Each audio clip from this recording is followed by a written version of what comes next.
Hello friends, welcome to smile talk paramedical channel.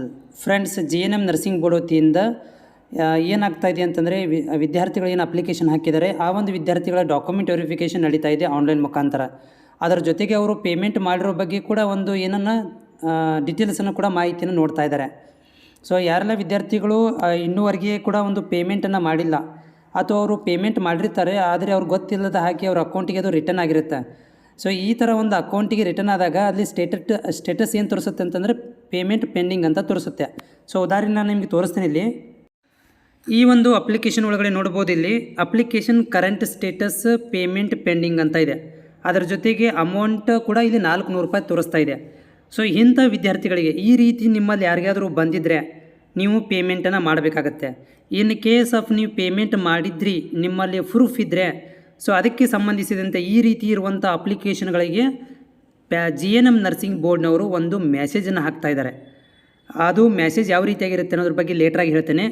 ಈ ಥರ ನಿಮ್ಮ ಸ್ಟೇಟಸ್ ಇದ್ದರೆ, ಅಂದರೆ current application status payment pending ಅಂತಿದ್ದು ಕೆಳಗಡೆ 400 ರೂಪಾಯಿ ಪೇಯಬಲ್ ಅಮೌಂಟ್ ಅಂತ ಇದ್ದರೆ, ನೀವು ಈಗಾಗಲೇ ಏನಾದರೂ ಅಮೌಂಟನ್ನು ಪೇ ಮಾಡಿದರೆ, ನಿಮ್ಮಲ್ಲಿ ಏನಾದರೂ ಸ್ಕ್ರೀನ್ಶಾಟು ಬ್ಯಾಂಕ್ ಅಕೌಂಟ್ ಸ್ಟೇಟ್ಮೆಂಟ್ ಇದ್ದರೆ ನೀವೇನು ಮಾಡಬೇಕಂತಂದರೆ GNM ನರ್ಸಿಂಗ್ ಬೋರ್ಡ್ಗೆ ಮೇಲ್ ಮಾಡಬೇಕಾಗತ್ತೆ. ಅದ್ರ ಬಗ್ಗೆ ಮಾಹಿತಿಯನ್ನು ಕೊಡ್ತೇನೆ. ಇಲ್ಲಾಂದರೆ ಏನಾಗುತ್ತೆ ಅಂದರೆ, ನೀವು ಸುಮ್ಮನೆ ಬಿಟ್ಟುಬಿಟ್ರೆ ನಿಮ್ಮ ಅಪ್ಲಿಕೇಶನನ್ನು ರಿಜೆಕ್ಟ್ ಮಾಡ್ತಾರೆ. ನೀವು ಈ ವರ್ಷ GNM ನರ್ಸಿಂಗ್ ಗೌರ್ಮೆಂಟ್ ಸೀಟನ್ನು ಪಡ್ಕೊಳ್ಳಿಕ್ಕೆ ಆಗೋದಿಲ್ಲ. ಓಕೆ, ಒಂದು ಮೆಸೇಜ್ ಬಂದಿದೆ, ವಿದ್ಯಾರ್ಥಿಗಳು ನಮಗೆ ಶೇರ್ ಮಾಡಿರುವಂಥದ್ದು. ಅದನ್ನು ನಿಮ್ಗೆ ಓದಿ ತೋರಿಸ್ತೇನೆ.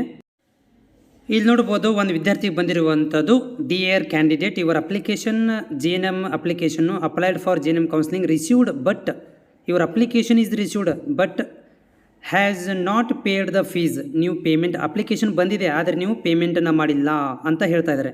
ಇಫ್ ಫೀಸ್ ಆರ್ ಪೇಡ್, ನೀವೇನಾದರೂ ಫೀಸ್ ಪೇ ಮಾಡಿದರೆ ಅದಕ್ಕೆ ಟ್ರಾನ್ಸಾಕ್ಷನ್ ಡೀಟೇಲ್ಗಳನ್ನು ಇಲ್ಲಿ ನೋಡ್ಬೋದು, ksdneb@gmail.comಗೆ 18ರ ತಾರೀಕಿನ ಒಳಗಾಗಿ 5 ಗಂಟೆ ಒಳಗಾಗಿ ನೀವು ಪೇ ಮಾಡಿರುವಂತಹ ಡೀಟೇಲ್ಸ್ಗಳನ್ನು ನೀವು ಕಳಿಸಬೇಕು. ಮುಂದೆ ನೀವೇನಾದರೂ 18ನೇ ತಾರೀಕಿನ ನಂತರ ಕಳಿಸಿದರೆ ಅದನ್ನು ಎಕ್ಸೆಪ್ಟೇಷನ್ ಮಾಡ್ಕೊಳ್ಳೋದಿಲ್ಲ ಅಂತ ಇಲ್ಲೊಂದು ಮೇಲನ್ನು ಮಾಡಿದ್ದಾರೆ. ಹೌದಾ? ಸೊ ಇದು 2 ಥರದಾಗೆ ಆಗುತ್ತೆ. ಒಂದು, ಯಾರು ಪೇಮೆಂಟ್ ಮಾಡಿಲ್ಲ ಅವರು ಪೇಮೆಂಟನ್ನು ಮಾಡ್ಬೋದು, ಪೇಮೆಂಟ್ ಮಾಡಿಅವರು ಮೇಲು ಮಾಡ್ಬೋದು.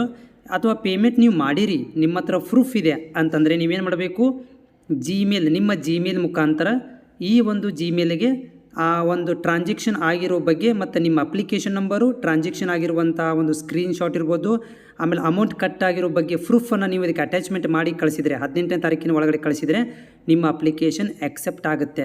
ಇಲ್ಲ ಅಂದರೆ ಪರ್ಮನೆಂಟಾಗಿ ನಿಮ್ಮದು ರಿಜೆಕ್ಟ್ ಮಾಡಿಬಿಡ್ತಾರೆ.